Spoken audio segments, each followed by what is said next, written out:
All right, Their Majesty is taking that moment there, listening to the band performing for them this afternoon. I want to quickly bring in Richard in this conversation. Richard, we were waiting for this opportunity for a clear shot of Queen Camilla. And as you were pointing out, you're right, it is the maple leaf brooch that she's wearing this afternoon. And you were talking to us about the significance of when they wear such ornaments and what they signify. Richard.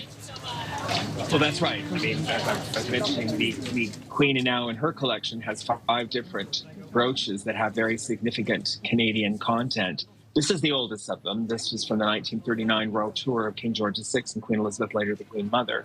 And the King gave this to the Queen Mother, as the Queen as she was at the time, for that tour as a gift. And it's been held in the royal collection ever since then. The Queen Elizabeth II wore it on several occasions following her mother's death in 2002, and it was also worn by Catherine, the Princess of Wales. It's been worn by Camilla, who was in her role as Duchess of Cornwall. It's always worn by women who are either queen or about to be queen.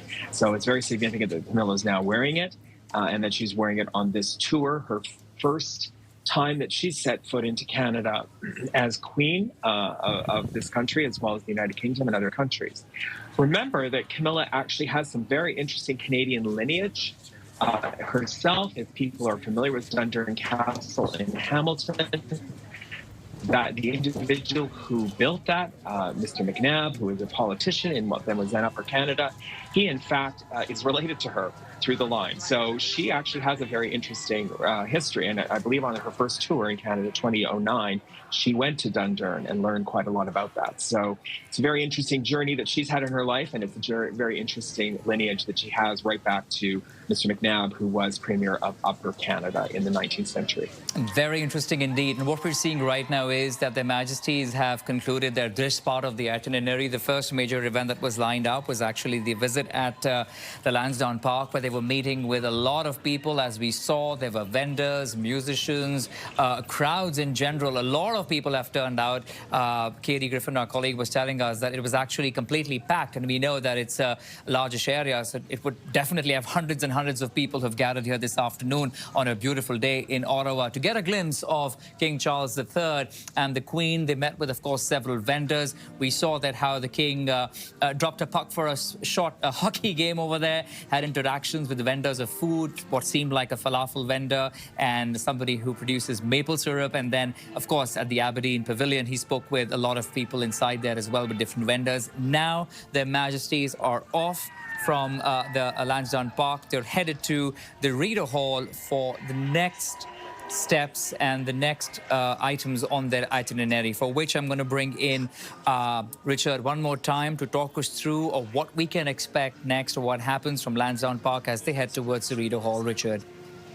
Well, of course, they're going through some of the very, very crowded and busy downtown streets in downtown Ottawa. So I'm sure there'll be lots of people along the way, actually, to wave them along, because it's an opportunity to see a little bit of history being made on this first official visit to Canada by Their Majesties the King and Queen. But the next part of the visit are really things that would have taken place on any first visit to Canada, where the King is returning to Reader Hall, which is the official residence of the sovereign when they are in Canada. His flag, his standard, will be flying above the flagpole, above the front pediment of the building. And the King and Queen will be invited to plant a tree. Now, we've had tree plantings at Reader Hall by members of the royal family and heads of state since the late 19th century. In fact, it was the Duke of Connaught who was one of the very, very first to start that tradition, and he was a son of Queen Victoria. So it's a very long-standing tradition, and the King and Queen will take part in that. I think there'll be a very large crowd that will show up on the grounds for that, and then they will go inside, possibly take a spot of tea after a fairly busy time since they've arrived here in Canada. And the King will offer audiences, private meetings with the Governor General and the Prime Minister. They'll have an opportunity to have a little chat about the visit and about how things have been going. Both the Prime Minister and Governor General have had recent interactions with the King in that form, so it is really an opportunity to bring the king up to date on what has happened in the few weeks since he last saw them. Yeah, and this is all, of course, setting the base for that big event that is tomorrow. We've only seen that happen twice before, Richard. It was 1957, 1977, with Queen Elizabeth II when she was here herself to deliver the speech from the throne, and tomorrow it is King Charles III who will be delivering the speech from the throne on request of the Prime Minister. And that is the primary focus of this visit. Now, we also know that things like that, Richard, are usually planned perhaps months or even years in advance. But this was a very last minute, of course, request from the Prime Minister to come and looking at the times that we are in, Richard.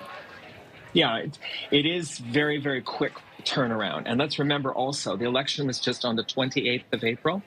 We are now at the 26th of May. So for all the members to be sworn in and start as members of Parliament, of course, we know 3 or 4 of those by-elections, 3 or 4 of those ridings were not decided until the very last few days. A new cabinet had to be sworn in. There's a lot of things that have had to happen just on the parliamentary front to enable an opening to take place tomorrow.